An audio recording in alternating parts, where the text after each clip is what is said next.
આમ આદમી પાર્ટીના ડેડિયાપાડાના ધારાસભ્ય ચૈતર વસાવા હાલ વડોદરા મધ્યસ્થ જેલમાં બંધ છે।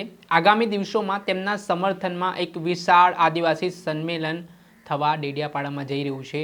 આમ આદમી પાર્ટીના રાષ્ટ્રીય અધ્યક્ષ અરવિંદ કેજરીવાલ અને પંજાબના મુખ્યમંત્રી ભગવંત માન પણ આ સંમેલનમાં હાજરી આપવા માટે આવવાના છે। ત્યારે એ પહેલાં 22 તારીખ એટલે કે આવતીકાલે ગુજરાત હાઈકોર્ટમાં ચૈતર વસાવાના જામીનને લઈને સુનાવણી પણ થવાની છે। ત્યારે સમગ્ર મામલો છે, વિગતે વાત કરીએ। વૈષ્ણવજન તો તેને કહીએ જે પીડ પરાઈ જાનાને રે। નમસ્કાર દર્શક મિત્રો, નવજીવન ન્યૂઝમાં આપનું સ્વાગત છે। હું છું ફૈઝાન।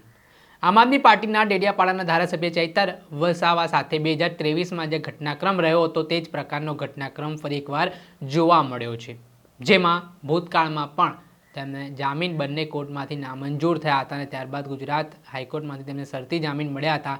તેવી જ રીતે આ કેસમાં પણ બંને કોર્ટમાંથી ચૈતર વસાવાના જામીન નામંજૂર થયા છે।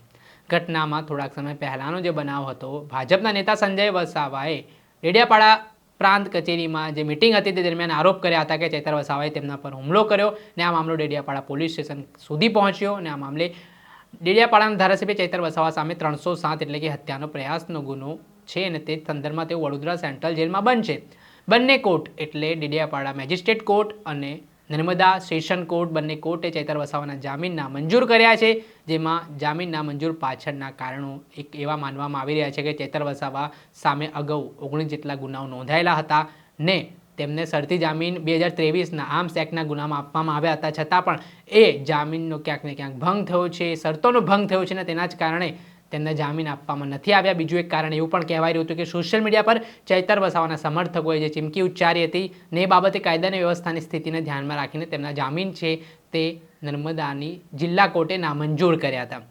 જોકે આ બાબતને લઈને 22 તારીખ આવતીકાલનો દિવસ ધારાસભ્ય ચૈતર વસાવાના જામીન ઉપર સુનાવણી થવાની છે, જેમાં ચૈતર વસાવાના વકીલ અને સરકારી પક્ષના વકીલ બંને વકીલો છે તે ગુજરાત હાઈકોર્ટમાં પોતાની દલીલો મૂકવાના છે કે કયા કેસના સંદર્ભમાં આ ઘટનાક્રમ બન્યો છે, શું સમગ્ર મામલો છે ચૈતર વસાવાનો વકીલ મૂકશે, તેમજ જે નર્મદાની જિલ્લા કોર્ટમાં જે દલીલો થઈ હતી તે દલીલો પણ મૂકી શકે છે ને કંઈક નવી દલીલો પણ જોવા મળશે। ત્યારે સરકારી પક્ષના વકીલ પણ આવતીકાલે ગુજરાત હાઈકોર્ટમાં જે સુનાવણી થવાની છે તેમાં દલીલો મૂકવાના છે અને ત્યારબાદ ગુજરાત હાઈકોર્ટ નક્કી કરશે કે હવે ચૈતર વસાવાને જામીન આપવા છે કે નથી આપવા। આ મામલાને લઈને તો આમ આદમી પાર્ટી ત્યાં સુધી કહી ચૂકી છે કે સુપ્રીમ કોર્ટ સુધી તેઓ લડવા માટે તૈયાર છે અને તેના સંદર્ભમાં આગામી 24 તારીખે ડેડિયાપાડા ખાતે આદિવાસી સમાજનો એક જન સંમેલન મળવા જઈ રહ્યો છે, જેમાં આમ આદમી પાર્ટીના પૂર્વ મુખ્યમંત્રી અરવિંદ કેજરીવાલ અને હાલના વર્તમાન પંજાબના મુખ્યમંત્રી ભગવંત માન પણ આ જન સંમેલનમાં આવવાના છે, સભા સંબોધવાના છે।